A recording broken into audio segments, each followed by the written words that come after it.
of an IP packet, and the IP packet carries all your L3 information.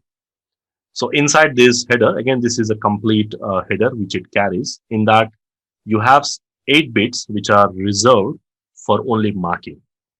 So we call this field as type of service field, TOS field, which is a part of an IP header. And all your marking values, as it moves from router to router, you can define these marking values inside this.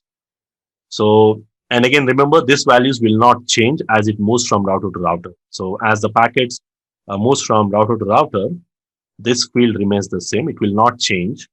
So hop by hop, every router is going to see this field, and accordingly, it is going to make the forwarding decisions. So as the traffic is leaving this interface, if there is a quality of service applied, then probably it's going to give a special treatment for high priority markings.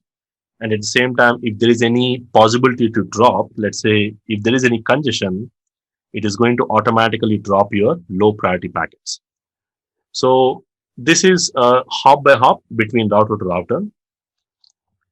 Okay, so unless you change manually, we can change the marking values as we go to the next router, but by default, the values will not change as it moves from router to router. So again, in this option, again, there are 2 methods we can use for layer 3 marking. So if you see here, there is a type of service bit, which is 8 bits.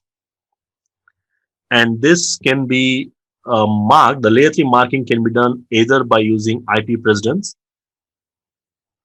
or we can use DSCP, differentiated service code point. Now, the main difference between these two is the number of bits they use. If I'm using the IP precedence, probably the older method, it uses only 3 bits for marking.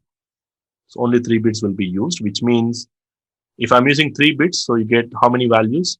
8 values, 0 to 7. Again, the same thing, you get the values from 0, 1, 2, 3, 4, 5, 6, 7, all these values. That's what you get. But whereas if you want to apply some more marking options, then we have a second method. So in the second method, we can use something called DSCP, differentiated service code point. Now in this, it is going to use the 6 bits. Out of 8 bits, 6 bits will be used. So which means in terms of number of values you get, 2 to the power of 6, 64 values from 0 to 63. So you get more marking options in DSCP, which is something you prefer when you compare with IP precedence. And also there are some additional options you have in DSCP when you compare with IP precedence. So in today's network, you may use any one. Mostly you prefer to use DSCP, or sometimes you may want to make it simple. Then in that scenarios, you use IP precedence.